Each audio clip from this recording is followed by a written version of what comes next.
کہا بھئی تم مقابلے میں آئے ہو نماز پیچھے پڑھتے ہو؟ کہا حضور مقابلہ تو تلواروں سے کر رہے ہیں پر ہمارا دل تو مانتا ہے نا کہ مصطفیٰ کا نواسہ بڑی شان والا ہے۔ حر بن یزید نے 3 نمازیں لشکر سمیت امام حسین کے پیچھے پڑھی ہیں، 3 نمازیں، ظہر اثر اور مغرب۔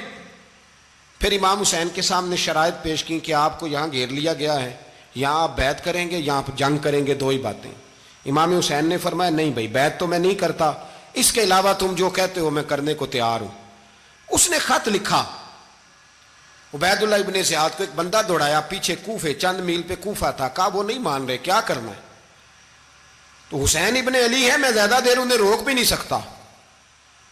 انہوں نے پیغام دیا حر بن یزید کو کہ کرنا کچھ بھی نہیں، ان کا پانی بند کر دو، بلیک میل کرو، کھانا پانی نہیں ملے گا، چھوٹے چھوٹے بچے ہیں خود ہی مان جائیں گے۔ حضرت امام علی مقام کے بارے میں حر کے پاس جب یہ پیغام آیا تو حر کہنے لگا میری طبیعت نہیں مانتی حسین پر پانی بند کروں، دل نہیں مانتا۔ جب یہ لفظ کہے نا دوبارہ تو پھر عبید اللہ ابن زیاد نے عمر بن سعد کو 10,000 آدمی دے کے بھیجا، کہا حر بن یزید لچک دکھا رہا ہے حسین کے حق میں۔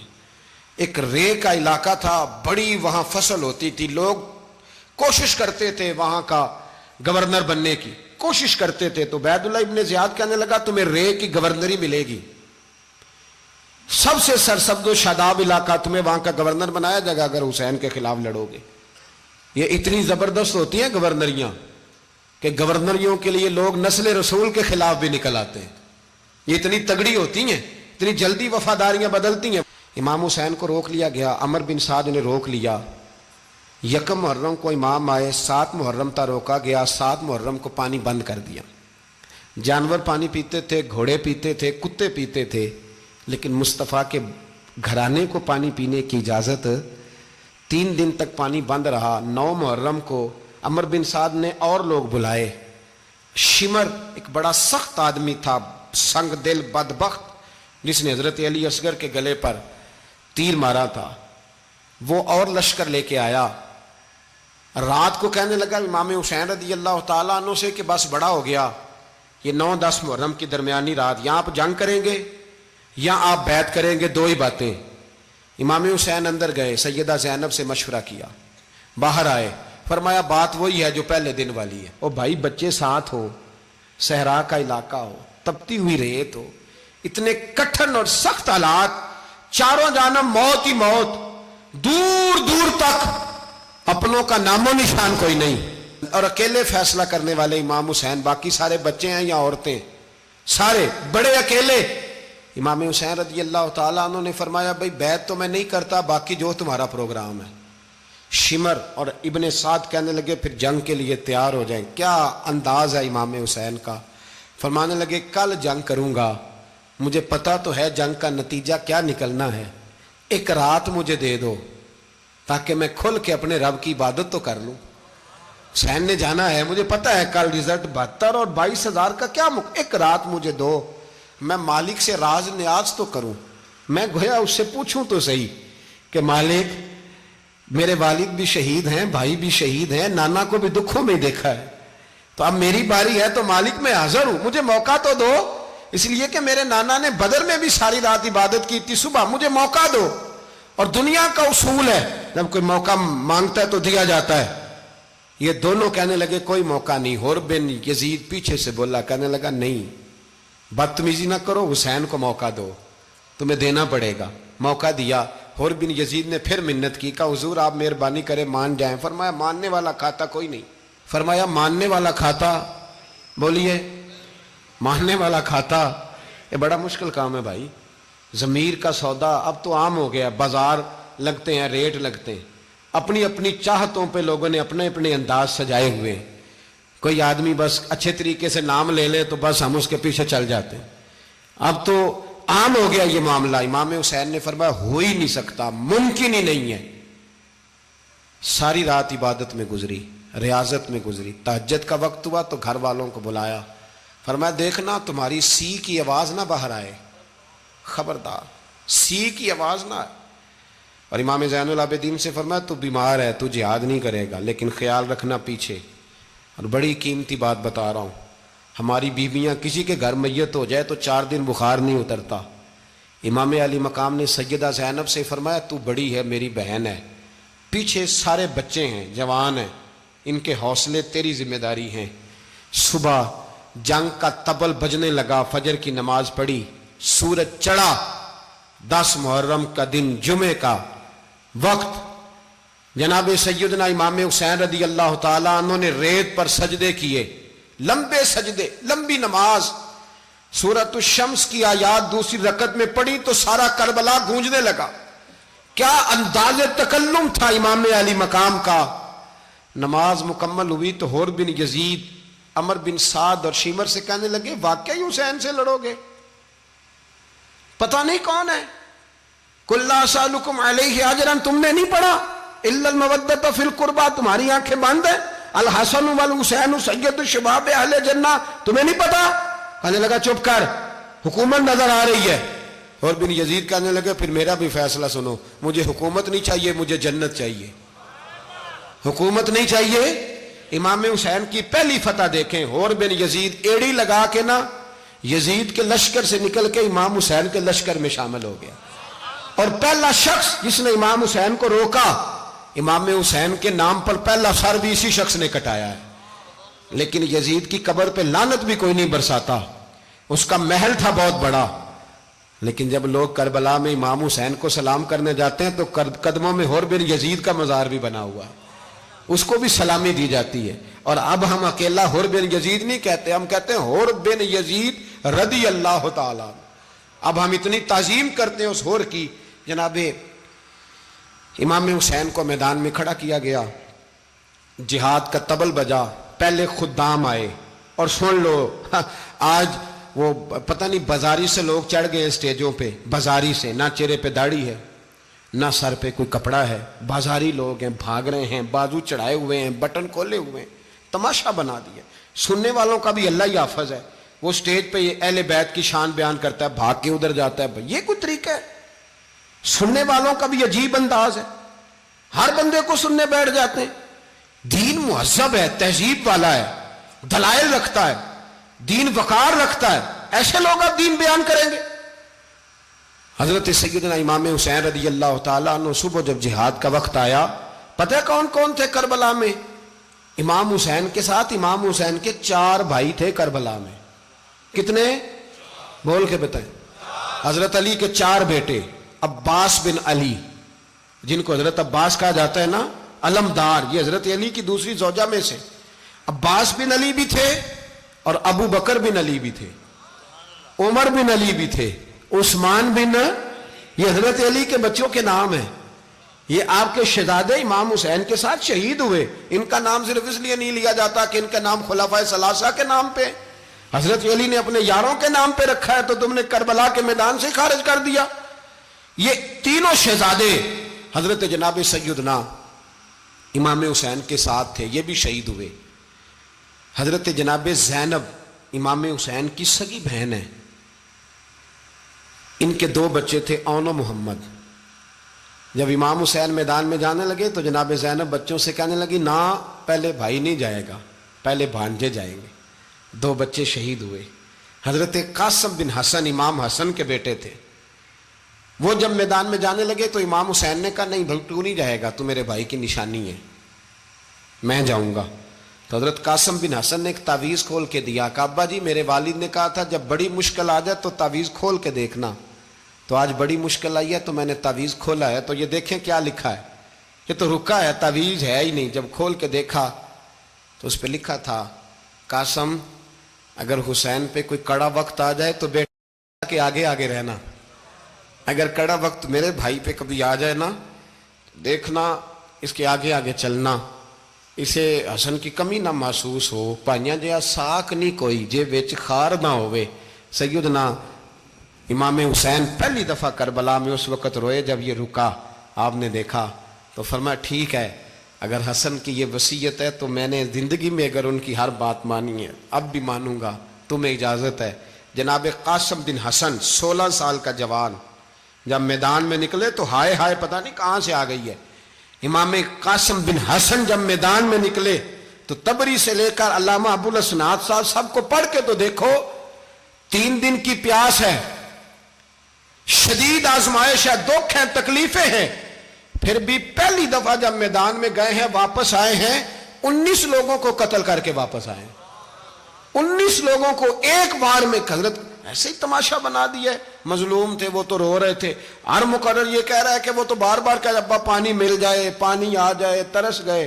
خدا کا خوف کرو، یہ دلیر لوگ تھے، ان کی باتیں آج بھی پڑھ کے دلیری پیدا ہوتی ہے، دلیری پیدا ہوتی ہے، دلیری۔ سناؤ قصہ خیبر کو تمامی اپنے بچوں کو، علی کی داستان سن کے دلوں سے ڈر نکلتا ہے، علی کی داستان سن کے دلوں سے، یہ جو بچے ڈر رہے ہیں نا، وہ چمگادڑ آ گئی، کاکروچ آ گیا، یہ خوف نکل جائے گا اگر حضرت قاسم بن حسن کی بات سنیں گے۔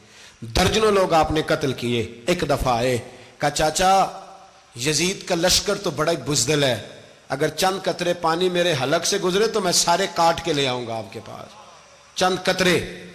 لیکن تھوڑی دیر گزری، عمر بن سعد کہنے لگا اکیلے اکیلے جاؤ گے تو علی کا پوتا ہے، یہ سب کو مار دے گا، کٹھے جاؤ۔ چاروں جانب سے تیر برسے، ایک تیر لگا آ کے گردن کے پیچھے، بس جناب سیدنا قاسم بن حسن گھوڑے سے نیچے گرے تو جناب زینب حوصلہ کر کے آنسو سمیٹ کے کہنے لگی میں دیکھ رہی ہوں پردے کے پیچھے سے حسین میرے بھائی کا بیٹا گر گیا ہے، جا اسے اٹھا کے لا۔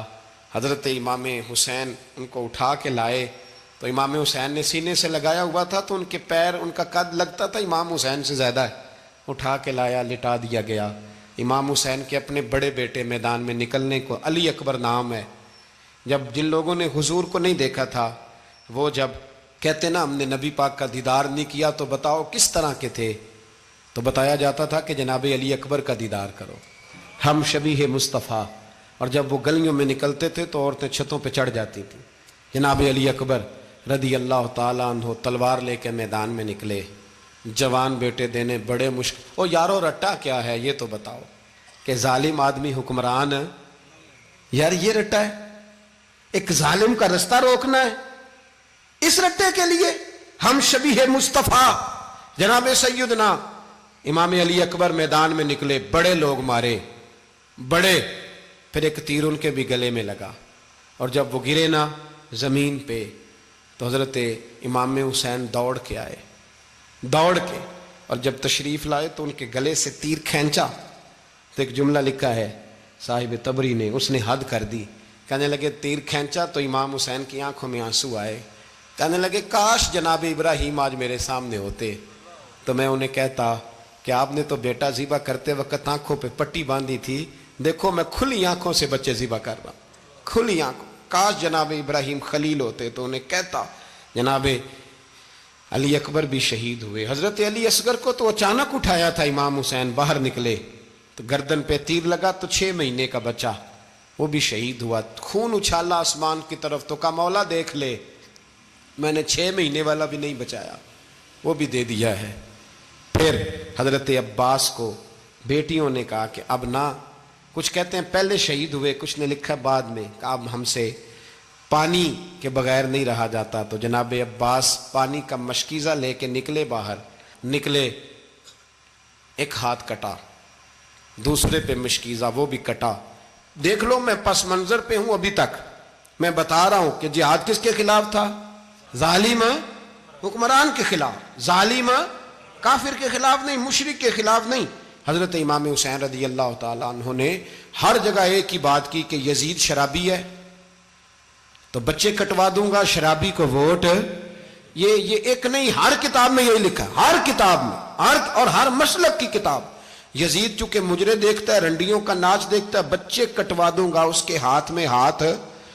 امام حسین نے فرمایا چونکہ اللہ کی حدوں کو توڑتا ہے، حقوق اللہ پامال کرتا ہے، حدود اللہ، بچے کٹوا دوں گا لیکن اس کے ہاتھ میں ہاتھ۔ سارا دن خود مجرا دیکھنا اور 10 محرم کو 2 دیگیں پکا کے حسینی بن جانا، سارا سال خود گند مند کرنا، شرابیوں کے ساتھ رہنا، اور 10 محرم کو 2 آنسو بہا کے یاد رکھنا۔ میں ہمیشہ کہتا ہوں، پھر کہہ رہا ہوں، جس کے موبائل میں گندے گانے ہیں، گند دیکھتا ہے، شرابی کبابی کا سپورٹر ہے، ووٹر ہے، یا مجرے دیکھتا ہے آتا جاتا ہے، وہ یاد رکھے قیامت میں امام حسین کا ہاتھ ہوگا، اس کا گریبان ہوگا۔ ہم سے نہ رقم ہوں گے قصیدے یزید کے، ہم لوگ تو حسین کے سیرت نگار۔ حضرت عباس کا بازو کٹا، پھر پانی تو بھر لیا تھا، لا نہ سکے، پھر گردن کٹی تو شہید ہوئے۔ بچوں کی بھی شہادت ہوئی، پر جب ان کا لاشا اٹھایا تو امام حسین کہنے لگے مولا اب نہ حسین کی کمر کمزور ہو گئی ہے، اب کمزور ہو، اور بھائی ایک میت ہو جائے تو 4-5 دن تو پوری آنکھیں نہیں کھلتی، کیسا جری خاندان ہے۔ تھوڑی دیر گزری تو امام علی مقام نے پٹکا باندھا، سر پہ دستار باندھی، مولا علی کی تلوار پکڑی، نبی پاک کا امامہ باندھا اور گھوڑے پہ سوار ہوئے تو کہنے لگے زینب گھر تیرے حوالے اور میں اللہ کے حوالے، گھر تیرے حوالے اور میں، اور پھر امام حسین نکلے، امام علی مقام نکلے۔ راوی کہتے ہیں کہ یہ جلوہ پہلے بھی بڑے سونے تھے، پر آج جو رنگ دیکھا وہ کبھی نہیں دیکھا۔ کیا انداز تھا، جدھر جاتے نعرہ لگاتے تو حد ہو جاتے۔ اتنے لوگ امام حسین نے کاٹے، اتنے کاٹے، پھر واپس پلٹ کے آئے اور کہنے لگے زینب ذرا پردے کے پیچھے سے دیکھ تو صحیح میری بہن، ان بزدلوں کو جرت ہی نہیں ہو رہی حسین کے مقابلے میں آنے، ایک دوسرے کو دھکا دیتے، تو جا تو جا، پھر اکٹھے وار ہوئے۔ یہ کون ہے کٹا ہوا، لباس ہے پھٹا ہوا، یہ بال یقین حسین ہے، نبی کا نور عین ہے۔ پھر چاروں جانب سے تیر برسے تو امام علی مقام چونکہ نماز کا وقت ہو گیا تھا، اترے گھوڑے سے، خون بہ رہا تھا، گرم ترین ریت سے تیمم کیا، سر سجدے میں رکھا، اور جب شمر آپ کی گردن کاٹنے لگا تو کہنے لگے ٹھہر جا ذرا رب سے ایک بات کر لینے دے، اور پھر بولے امام حسین، کہنے لگے مالک تو اب بتا کہ حسین سے راضی ہے کہ ناراض ہے، تو بتا۔ تو پھر ایک آواز آئی، یا ایتھا النفس مطمئنہ ارجعی الی ربک راضیۃ مرضیہ، فرمایا نفس مطمئنہ واپس آ جا، تو اللہ سے راضی ہے، اللہ تجھ سے راضی۔ امام حسین وہاں شہید ہو گئے۔ اب یہ قافلہ امام حسین کا سر کاٹ، ذرا دیکھنا غور کرنا، سر کاٹ کے نیزے پہ رکھا ہے، جسم کربلا میں پڑا ہے، عورتوں کو گھوڑوں پہ بٹھا کے لے جایا گیا یزید کے دربار میں۔ یزید پہلے عبید اللہ ابن زیاد نے بدتمیزی کی، پھر یزید نے کی۔ سعودی عرب کا ایک مولوی بول رہا تھا، سعودی عرب کا، ان سے بھی بڑا عشق ہے، جس نے تقریر سننی ہو میرے پاس ہے۔ ہمیں لوگ مشورے دیتے ہیں کہ جو یزید کو اچھا کہے اور حسین کو باغی کہے اس کو ہم امام مان لیں، اس بے شرم بے حیا کو جو نبی پاک کے گھرانے کے بارے میں بکے اسے امام۔ سعودی عرب میں مسجد نبی میں درس دینے والا جس نے تقریر سننی ہو میرے پاس ہے، وہ کہتا ہے یزید تو بڑا اچھا آدمی تھا، اس نے تو بڑی خدمت کی، تو میں نے اسے کہا رشتہ داری کر لیا یزید کے ساتھ، قریب ہو جا۔ شرم نہیں آتی؟ آج بھی نبی پاک کا دل دکھاتے ہو، حیا نہیں آتی، خیال نہیں آتا؟ اور لوگ گھر میں بیٹھ کے باتیں کرتے ہیں، کہتے ہیں جی جو بیت اللہ میں ہو وہ بھی برا ہو سکتا ہے۔ بیت اللہ میں تو 360 بت بھی تھے، وہ اچھے تھے۔ مدینے میں تو 360 منافق بھی رہے، پوری سورہ منافقون نازل ہوئی، وہ اچھے تھے۔ عجیب تماشا بنا دیا لوگوں نے مذہب کا۔ کہتا ہے یزید نے تو بڑی خدمت، تو عبید اللہ ابن زیاد نے قتل کیا۔ بے شرمو، اگر عبید اللہ ابن زیاد نے بھی قتل کیا تھا تو حکومت کس کی تھی؟ تو پھر یزید نے عبید اللہ ابن زیاد کو سزا کیوں نہیں دی، بلکہ ایک جگہ 2 گورنریاں دی اس کو، یہ حال کیا؟ بلکہ سنو کہ یزید چھڑیاں مار رہا تھا، چھڑیاں امام حسین کے لبوں پہ، تو نعمان بن بشیر صحابی تھے، بول پڑے، کہنے لگے یزید بدبخت ہاتھ پیچھے اٹھا، مجھے اللہ کی عزت کی قسم میں نے سینکڑوں بار نبی پاک کو ان ہونٹوں کو چومتے دیکھا ہے۔ حضرت جناب زینب عورتوں کے مجمع میں پیچھے ہو کے بیٹھی ہیں، یزید کے پاس جب پہنچا لشکر تو یزید کہنے لگا دیکھو اللہ نے مجھے عزت دی اور میرے مخالفوں کا کیا حال ہوا۔ تو بی بی زینب بول پڑی، اتنے صدمے سہے پر آواز توانا ہے، جاندار ہے، جاندار۔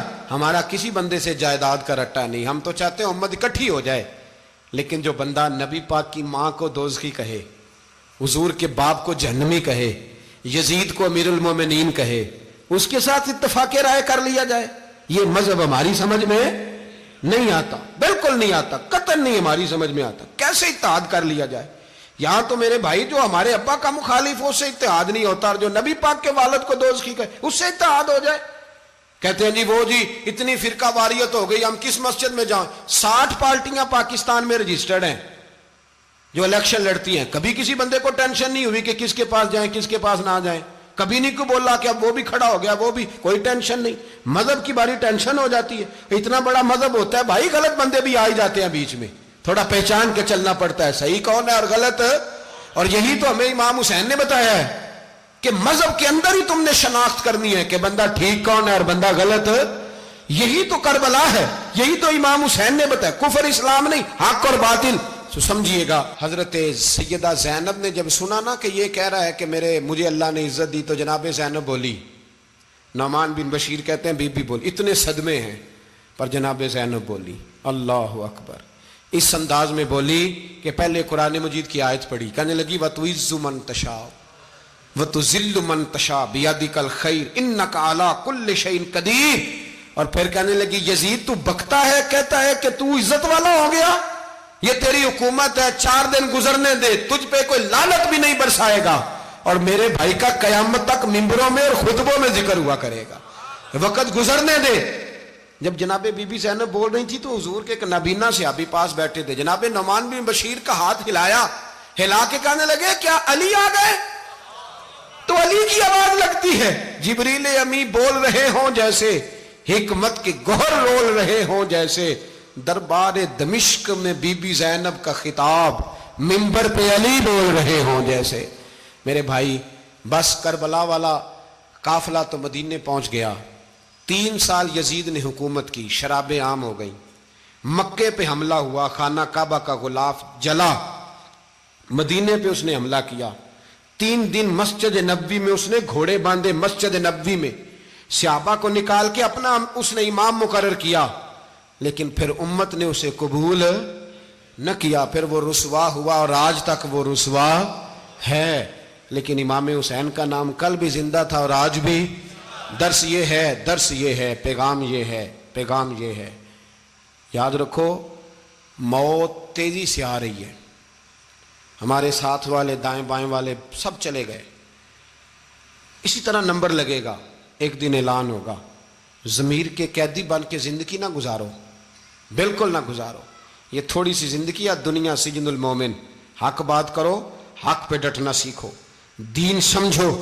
خبردار, رسول پاک صلی اللہ علیہ وسلم کے دین میں ظالم, جابر, فاسق, فاجر کی کوئی گنجائش قطر نہیں ہے. اپنے آپ کو سمیٹو, اپنے آپ کو سنبھالو, دین میں اپنا کردار ادا کرنے کی کوشش کرو. دین طلب کرتا ہے ہم سے کہ ہم نے دین کو کیا دیا ہے. امام حسین نے سارا گھرانہ دین کے لیے دے دیا. ہمارا جو بچہ کسی کام کا نہیں رہتا اسے مدرسے داخل کراتے. ہم نے دین اتنا کمزور کر دیا ہے کہ عالم اگر شور نہ کریں, عالم اگر شور نہ کریں, زور نہ کریں, گھٹن والا ماحول ہو گیا. مذہب کی پوزیشن کمزور کر دی. اب جہاں تک اس بات کا تعلق ہے جی فرقے ہو گئے, تو میرے بھائی یہ کوئی اتنی خطرناک بات, یہ کوئی اتنا مشکل معاملہ نہیں ہے. یہ تو امام حسین نے بتا دیا تھا کہ یزید کے طور پر ایک غلط فرقہ کھڑا ہو گیا ہے, لہذا اس کا مقابلہ کرنا ہے. اس میں کوئی بری بات ہے, لیکن ایک سبق ہے بزرگوں کا کہ اگر سچی بات بھی نہیں کرنی تو پھر اس منبر کا حق ادا نہیں ہوتا. جو سچ بولے وہ حسینی ہے, جو ظالم کے سامنے کھڑا ہو جائے وہ حسینی ہے. جو مصلحت کوش ہو, جو کہے ٹائم نہیں, گراؤنڈ ریالٹی نہیں, حالات نہیں, طبیعت نہیں, موقع نہیں, تو ابھی امام حسین کے پیغام کو نہیں سمجھا. میں بہت سارے بزرگوں کا نام اس لیے نہیں لیتا کہ لوگ ایسے نہ کہیں کہ کسی کا نام کیش کرایا جا رہا ہے, لیکن میں نے سارے مناقب پڑھے ہیں. میری لائبریری میں کتابیں ہیں, میں پڑھتا رہتا ہوں, میں سفر میں بھی ساتھ رکھتا ہوں. لیکن حضرت شیخ عبدالصبور بیگ منشور ہزاروی کا شعر امام علی مقام کے مقابلے میں اس طرح کا ہے کہ مجھے سارے شاعروں سے زیادہ وزنی محسوس ہوتا ہے. انہوں نے کہا تھا اس شاہ مشرقین کی, اس نور عین کی, مطلوب ہے جہاں کو قیادت حسین کی. دیکھیے ذرا حسن, اور ہر سو یزیدیوں کا زمانے میں زور ہے, ایک دو جگہ پہ نہیں, ہر سو یزیدیوں کا زمانے میں زور ہے. منشور آج پھر ہے ضرورت حسین کی, آج پھر ہے ضرورت ہے, آج لوگ حسینی بنے, امام حسین کے نقش قدم پر. وہ کہتے ہیں زور ہو گیا یزیدیوں کا. یہ ہمارے بزرگ ہمیں بتا گئے.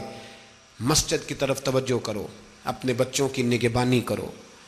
دنیا کی زندگی اتنی مختصر ہے کہ ایک خواب لگے گا جب ہم جائیں گے دنیا, ایک خواب لگے گا. خواب تھا جو کچھ کے دیکھا, جو سنا افسانہ تھا.